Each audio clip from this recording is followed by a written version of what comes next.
दर्शकों, जय मां गायत्री। पिछले वीडियोस में हमने बात की कि वह कौन से कारण हैं जिनसे पितृदोष का निर्माण होता है। कुंडली में ऐसी कौन सी अवस्थाएं हैं या कौन सी ऐसी युतियां हैं जिससे हम यह ज्ञात कर सकें कि पितृदोष का निर्माण हो रहा है। और इससे पिछली वीडियो में हमने पितृदोष निवारण के कुछ सामान्य उपाय बताए गए। आज के इस वीडियो में हम कुछ विशेष उपायों की बात करेंगे जो चमत्कारिक रूप से रामबाण की तरह काम करते हैं। आइए एक एक करके प्रत्येक उपाय पर विस्तृत रूप से दृष्टि डालते हैं। इनमें सबसे पहला उपाय है पितृबीसा।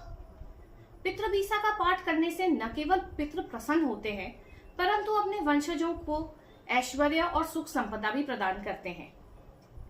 अगर आपकी कुंडली में प्रबल पितृदोष है तो भी आपको उससे राहत मिलती है। पितृबीसा का पाठ कैसे करना है, आइए ये जानते हैं। पितृबीसा का पाठ आपको विषम संख्या में करना है। विषम संख्या कहने का तात्पर्य है या आप 3 बार करें, 5, 7 या फिर 11 बार पितृबीसा का पाठ कर सकते हैं। इसके लिए सबसे पहले आप नहा धो करके स्वच्छ कपड़े पहने, एक आसन लें, आसन ग्रहण करके घी का दीपक जलाएं, पितरों के समर्पित गंध और पुष्प अर्पित करें। पितृबीसा का पाठ सबसे पहले एक दोहे से शुरू होता है। यह एक 2 लाइन का दोहा है। दोहे का पाठ करने के पश्चात आपको 21 चौपाइयां पढ़नी है और 21 चौपाइयों के बाद एक 4 लाइन की छोटी सी प्रार्थना है। वीडियो में आपको दिखाई दे रहा होगा, हमने दोहा, चौपाई और प्रार्थना तीनों स्क्रीन पे शेयर की जा रही हैं। पितृबीसा का पाठ करने से बहुत हद तक आपको पितृदोष से लाभ मिलता है। अब बढ़ते हैं दूसरे उपाय पर। आप सभी जानते हैं पीपल का पेड़ विष्णु स्वरूप होता है। चाहे फिर वो पीपल का तना हो, पीपल की शाखा हो, जड़ हो या पत्ते हो, सब में विष्णु भगवान का वास माना जाता है। पुराणों में भी पीपल के पेड़ की बड़ी मान्यता है। इस उपाय से भारी पितृदोष का शमन होता है। इसमें आपको एक नारियल का गोला लेना है और उसमें एक सुराख कर लेना है। उस सुराख में आपको एक मिश्रण भरना है। ये मिश्रण आपको घी, शक्कर का भूरा, कुटे हुए काले तिल, जौ का आटा और चावल के आटे से बनाना है। अब इस मिश्रण को आपको इस गोले में भरना है और कृष्ण पक्ष की चतुर्दशी तिथि को, याद रखिए महीने की कृष्ण पक्ष की चतुर्दशी तिथि को शाम के समय पीपल की जड़ में गाड़ देना है। याद रहे, जब आप इसे पीपल की जड़ में गाड़ेंगे तो जितने भी जीव जंतु हैं जैसे कि चींटी इत्यादि आराम से उस गोले में घुसकर उस मिश्रण को ग्रहण कर सकें। यह उपाय आपको हर महीने की कृष्ण पक्ष की चतुर्दशी को करना है और वर्ष भर तक करना है। यह उपाय, जैसे कि मैंने पहले कहा, कि पितृदोष, भारी से भारी पितृदोष का शमन करता है। घर में सुख, शांति और ऐश्वर्य आना शुरू हो जाता है। आइए बढ़ते हैं तीसरे उपाय की ओर। यह उपाय बहुत ही प्रभावी उपाय है। इसमें पितृ आपके स्वप्न में आकर आपके सामने अपनी इच्छा प्रकट करते हैं और वह इच्छा पूरी करने पर आपके पितृदोष का शमन हो जाता है। इस उपाय में आपको 1 लोटा जल लेना है, उसमें कच्चा दूध, बताशे, 1 चुटकी सिंदूर और दुर्वा डालनी है और इसे पीपल की जड़ में चढ़ाना है। इसे सूर्योदय के समय चढ़ाना है और शनिवार के दिन चढ़ाना है। पीपल में ये मिश्रण चढ़ाने के पश्चात आप घी का दीपक प्रज्वलित करें और पीपल की 7 परिक्रमा लगाएं और बिना पीछे मुड़े देखकर घर आ जाएं। यह उपाय आपको 7 शनिवार करना है। आप धीरे धीरे देखेंगे आपके पितृदोष का शमन होता चला जाएगा। आइए बढ़ते हैं चौथे उपाय की ओर। आप सभी ने पंच महायज्ञ के बारे में तो सुना ही होगा। घर में जाने अनजाने हमसे कई पाप ऐसे हो जाते हैं, जैसे चींटियों का मरना, कीड़े इत्यादि का पैरों के नीचे आ जाना। इन पापों से मुक्ति हेतु शास्त्रों में मनुष्यों को पंच महायज्ञ के बारे में बताया गया है। यह पंच महायज्ञ आपको नियमित रूप से करने हैं। इनमें सबसे पहला यज्ञ आता है ब्रह्म यज्ञ। ब्रह्म यज्ञ का अर्थ है नियमित रूप से शास्त्र या फिर पुराणों का अध्ययन करना। इसके पश्चात आता है पितृयज्ञ। पितृयज्ञ में नियमित रूप से या अनिवार्य रूप से पितरों का श्राद्ध और तर्पण करना। इसके पश्चात आता है देव यज्ञ। प्रतिदिन देवताओं की पूजा, आराधना या हवन इत्यादि करना। इसके पश्चात आता है भूत यज्ञ। भूत यज्ञ का तात्पर्य है गाय, कुत्ता, चींटियां, पक्षियां, इनके लिए हमें नियमित रूप से कुछ अन्न अवश्य निकालना चाहिए। इनको नियमित रूप से अन्न देना चाहिए। 5वां आता है मनुष्य यज्ञ। मनुष्य यज्ञ में आता है अतिथि सत्कार। यथाशक्ति हमें अतिथि का सत्कार करना चाहिए। ये 5 महायज्ञ प्रभावी होते हैं पितृदोष के शमन के लिए। अगर आप नियमित रूप से इसे करते हैं तो आप देखेंगे पितृदोष में आपको बहुत शांति मिलेगी। अब बढ़ते हैं अगले उपाय की ओर।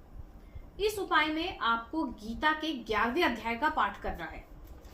यह पाठ आपको किस प्रकार करना है यह मैं आपको बताती हूँ। इसके लिए सबसे पहले आप स्नान आदि से निवृत्त होकर के स्वच्छ कपड़े पहने और अपना एक आसन ग्रहण कर लें। लकड़ी का पाटा ले और उस पर सफेद रंग का रुमाल या सफेद रंग का वस्त्र बिछा ले। घी का दीपक प्रज्वलित करें। पितरों का आह्वान करें। उनसे विनती करें कि वह अपना स्थान ग्रहण करें और आपका यह पाठ का श्रवण करें। यह पाठ आपको किस प्रकार करना है यह भी मैं बताती हूँ। सबसे पहले आपको गीता के 11वें अध्याय का पाठ करना है और इसी पाठ में आपको 36वां श्लोक याद रहे। 36वां श्लोक आपको सबसे पहले बोलना है। सबसे पहले आप 36वां श्लोक बोलेंगे, उसके बाद गीता का पाठ करेंगे 11वें अध्याय का, और फिर उसके बाद आप पुनः 36वां श्लोक बोलेंगे। कहने का तात्पर्य यह है, पहले 36वां श्लोक बोलना है, फिर गीता के 11वें अध्याय का पाठ करना है और फिर 36वां श्लोक बोलना है। इस तरह ये पूरा पाठ संपुटित हो जाएगा। यह पाठ करने में आपको मात्र 15 मिनट का समय लगेगा। अगर आप चाहें तो इसे अपनी दिनचर्या में शामिल कर सकते हैं। आप इसके लाभ 15 दिन में ही देखने लगेंगे। इससे भी प्रबल पितृदोष का शमन हो जाता है। अब बढ़ते हैं छठे उपाय की ओर। यह उपाय आपको मंगलवार से करना है। 11 दिन तक लगातार करना है और रात्रि को 9 बजे के पश्चात करना है। इस उपाय के लिए सबसे पहले आप स्नान कर लें और लाल रंग की धोती धारण करें।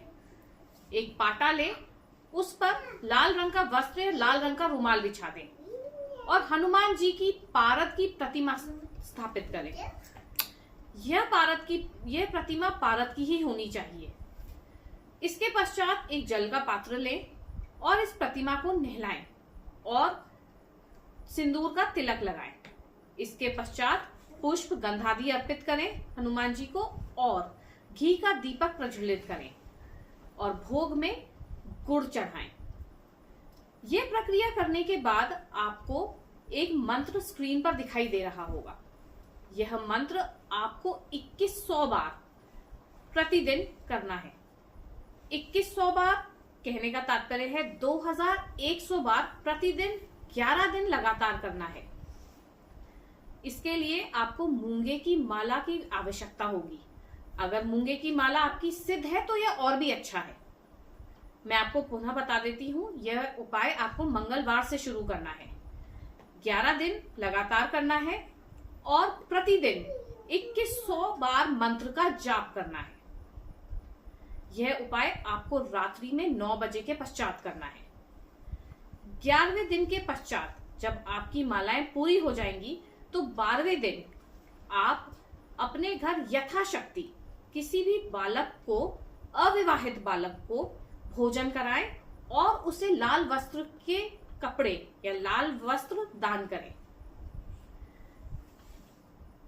भोजन के पश्चात जब ये प्रक्रिया पूरी हो जाएगी उसके बाद आप हनुमान जी की प्रतिमा को सम्मान पूर्वक मंदिर में स्थापित कर दें। जो आप गुड़ का प्रसाद प्रतिदिन चढ़ाते थे उन्हें भी छोटे छोटे बालकों में प्रतिदिन बांट दिया करें। इस उपाय को करने के पश्चात आप देखेंगे भारी से भारी पितृदोष का शमन हो जाता है। घर में किसी भी प्रकार की नकारात्मक ऊर्जा हो या फिर घर में किसी भी प्रकार के उपद्रव कलेश हो, सबका शमन हो जाता है। घर में ऐश्वर्य सुख शांति स्थापित हो जाती है। तो ये थे दर्शकों पितृदोष के विशेष उपाय। अगर आप इनमें से एक भी उपाय को श्रद्धा पूर्वक करते हैं तो आप देखेंगे आपके जीवन में चमत्कारिक रूप से सकारात्मक परिवर्तन होने लगेंगे। आपके घर में सुख शांति और ऐश्वर्य स्थापित होने लगेगा। घर के कलेश मिटने लगेंगे। ये सारे उपाय अनुभव में लाए हुए उपाय हैं और ये भारी से भारी पितृदोष का शमन करने में सार्थक है। आशा करती हूँ आपको मेरी ये वीडियोस पसंद आई होगी। चैनल को सब्सक्राइब करना ना भूलें। आपके कमेंट्स का हमेशा की तरह इंतजार रहेगा। वीडियोस को लाइक और शेयर जरूर करें। नमस्कार।